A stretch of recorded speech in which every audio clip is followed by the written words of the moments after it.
Welcome back to my hometown. Thanks for taking a little time to stop by and join me today. I'm excited about my guest today. My guest, as you can see, wasn't able to be here today. So last week, I guess it was last week, I went down and met my guest. Kind of did some research about my guest, and so I could share some information about my guest. My guest, of course, wasn't able to come in, so I went out last week. It was kind of cloudy day last week, and my guest can be pretty intimidating sometimes. When you first see it, it's just like, oh my gosh, it's pretty intimidating. So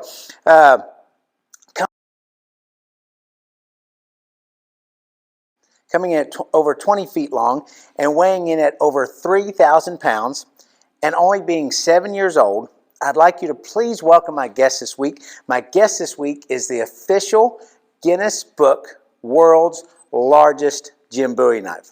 Of course, you can't see it. I couldn't bring it in here into the space because, of course, it's taking up too much space and it's pretty massive. So I thought, how exciting to, Bowie's known for, my hometown is known for the world's largest Jim Bowie knife. So I went down last week to the, and I'm kind of ashamed to say this, I went down last week and it's the first time that I've been to the knife. I mean, I've seen it passing by. I've gone to the park and maybe walked by it, ran by it, drove by it, but never took the time to look at the Jim Bowie knife and spend a little time looking around the monument, where it's at, reading the signs. And so I thought today I would take a little bit of time and opportunity to share what I learned just from going down there to the knife. There's a lot of different plaques. There's a lot of things you can read. So I thought I'd share that with you. I'm also,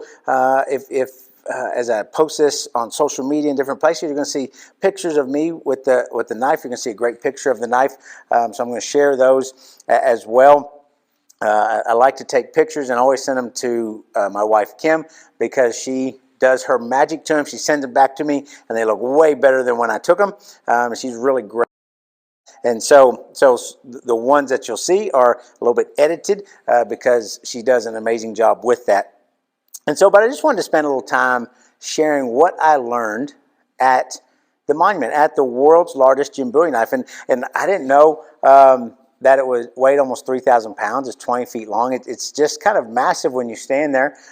Actually, took a selfie with it, turned around and took a selfie with the knife. I thought that was kind of fun. While I was there, somebody came, looked. They just kind of drove up. They didn't stay. They just kind of looked and drove away. Because I was going to offer to take their picture for them if they wanted to, if they got out, and I was going to talk to them a little bit, but they didn't. So many times we drive by, and I'm guilty as citizens of our community. We drive by it. We never take time to see it. We never take time to see what it's all about. Of course, when we went out there, there was bricks with people that have sponsored the knife. It was on there. Benches that were out there. There were donors that had donated to the knife, and so those names were put on there. So it was just neat to look around, and it's just a very nice display about the knife. And so I wanted to share a little bit of what I found out as I walked around. And for the first time, I kind of felt like somebody that was coming out of town and would stop there. And so those are the things I want to share with you is what did I find out there? I didn't do any other research. I wanted to share with you what somebody in town coming out of town would see and what would they experience going to the knife. Of course, there's a big billboard that has all the newspaper articles in it that has been written about the knife. And so I just kind of briefly looked over there. I was really kind of interested in the plaques. For me, when I go to a museum or something, I kind of hit the high points. And so that's kind of what I did. I wanted to look at the plaques. They're kind of short. They're quick to easy to read for me. I didn't want to get involved in a long article. So I didn't really look at those. I just kind of glanced over it, saw there's a lot of articles, talked about the different chamber members that started, got it going, some donors and some that kind of got the whole project started. So it was just kind of that information. But I kind of focused on what was on the plaques surrounding the knife. So One of them was, and I thought this was interesting. Again, I didn't know. You know, we think of Bowie. Why is it called Bowie? And we have the world's largest Jim Bowie knife. So we're thinking, oh, did Jim Bowie live here? No, he didn't live here. He really wasn't even, as it said. I'll read as it's at the plaque says. It says, "Did Jim Bowie live here?" And it says, "Nope. Most likely, Jim Bowie never came to this neck of the woods." So I thought that was kind of neat. Actually, Jim Bowie was born in Kentucky, and Bowie was formed in 1881, which was long after Bowie's death at the Alamo. But the citizens wanted to honor him, and so they named the town after him, which I thought was very interesting. Fact to find out that I didn't really know. I always kind of wondered, but never really spent the time to do the research to do it. So it was neat to just go there and get the quick, what is it about? And it also had a neat description about Jim Bowie, and I usually don't read, but I wanted to read this description to you because I thought it was like I could kind of picture him in my mind. It says, Jim Bowie was described as clever, polite gentleman, attentive to the ladies. I kind of thought that was neat, attentive to the ladies, on all occasions, a true, constant, and generous friend, and a foe no one dared to undervalue and many feared. So what a great description of a man named Jim Bowie. And so then okay, well, Jim Bowie, that's great, but how did he get a knife named after him? How did he get the Jim Bowie knife? And so there's a story that goes along that was down there around the knife. He was a noted knife fighting legend, Jim Bowie was, and he wore a large knife. And so Bowie in 1827, he got into a brawl with some men on a sandbar in Natchez, Mississippi. And Bowie was stabbed, he was shot, he was beaten half to death on this sandbar in Natchez, Mississippi. But Bowie still managed to win the fight using his large knife. His large knife was designed by his brother, who was a blacksmith at the time.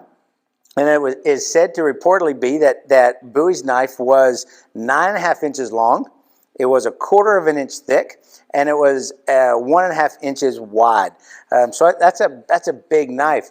It's of no 3,000 pounds and 20 feet long, but it's a big knife. And I thought, you know, and did that make him famous? I don't know, but what it said there on the plaque is that he was a noted knife fighting legend. And what do we do sometimes after even present day? If we have a legend, we usually name something, whether maybe it's a street or a day or a center or a library, something. And Jim Bowie got a knife named after him. And the chamber here in Bowie, I mean, if there are certain awards given out and different things that we get, they give out a Jim Bowie knife. Which again is a large knife. It's typically on a plaque. It's very neat. If you haven't ever looked at a Bowie knife, then I encourage you to just Google it. It's very interesting to look at. It's a large knife. And I'd be interested, and I'm not really sure of this, but the Jim Bowie knife that is given out in our community for different awards, it does look like it's about that size of Jim Bowie's original knife. And, you know, the 1/4 inch thick and 1.5 inches wide. It looks about those dimensions. And so then it talked a little bit about too on those different plaques about why how that really got started. You know, doing the sculpture out there at it's actually at Pelham Park. That's the park that it's named. It's right on the edge of the park. So it can be seen, I mean, as you drive by it, coming into town, you go right by it, and you can see the massiveness of it, but it's located at Pelham Park, and there's plenty of parking there. But anyhow, the main reason the Bowie knife was sculptured was because of a man named the late Bob Hadley. Bob had an idea for a large knife, and not just a large knife, but a larger-than-life knife. And I think that's that's such a great representation of Jim Bowie. If he was a noted fighting knife legend, I mean that legend is probably bigger than life. And so why not create something that is bigger than life. And not only that, his idea was to build, Hadley's idea was to build a Bowie knife that the sculpture promoted the city. So like I've mentioned before, anytime my wife and I can go anywhere, somebody says, where are you from? She is always quick to say, we are from the home of the largest, the Guinness World Record, the largest Jim Bowie knife. Boom, they can Google it, and there it is. So, so he's doing that. So that, you know, his idea of a larger than life that could promote the city is definitely that. Because is anybody going to remember Bowie? I don't know.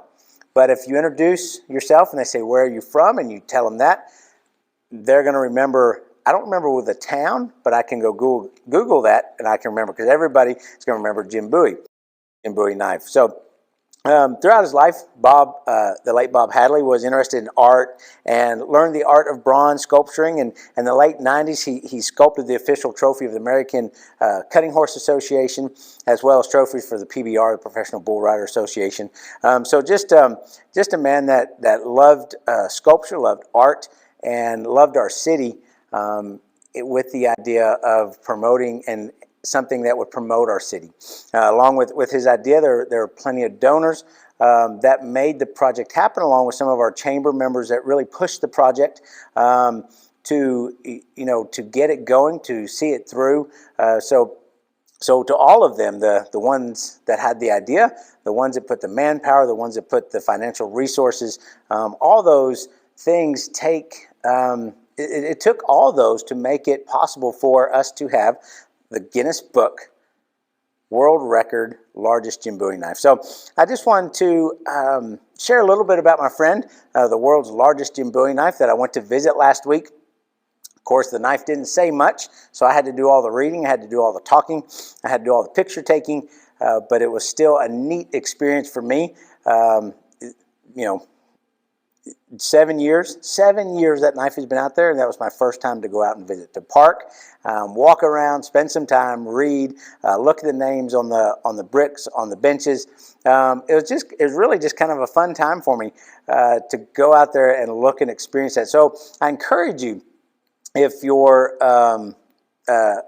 live in Bowie, to go take the time to go spend some time, go out there and take a look at it. Don't think it's dorky, don't think it's goofy. Go spend some time and see what your city's about, and see what we have to offer.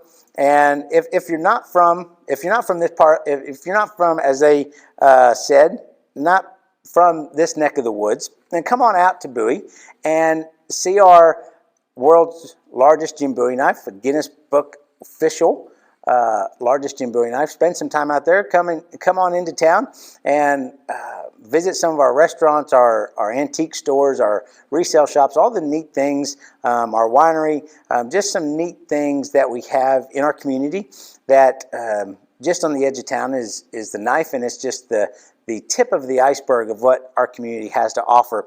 And so I was excited to just spend some time out there and visit out there. Of course, take a selfie out there. So I encourage you, after you listen to this week's episode of My Hometown, I encourage you to go out there, and I'd love to, for you to take a selfie out there and tag My Hometown in that. I think it'd be fun to see all of our, whether you're living in Bowie, whether not, come on by, go out there. I'd love to see social media just flooded with pictures of selfies with the world's largest Jim Bowie knife, because, who knows who's going to see that and go, oh man, I'd like to see that, or I'm going to Bowie in the next couple of months, or I'm going to visit this and I'm going to stop by there, I'm going to take pictures, I'm going to go in town. So I encourage you, be a ambassador for our community, and we do that by, just like when we post things on social media, we do that because we want to show off what's going on in our lives, what we're experiencing. So do that for our community and say we're proud to see what we have in our community. So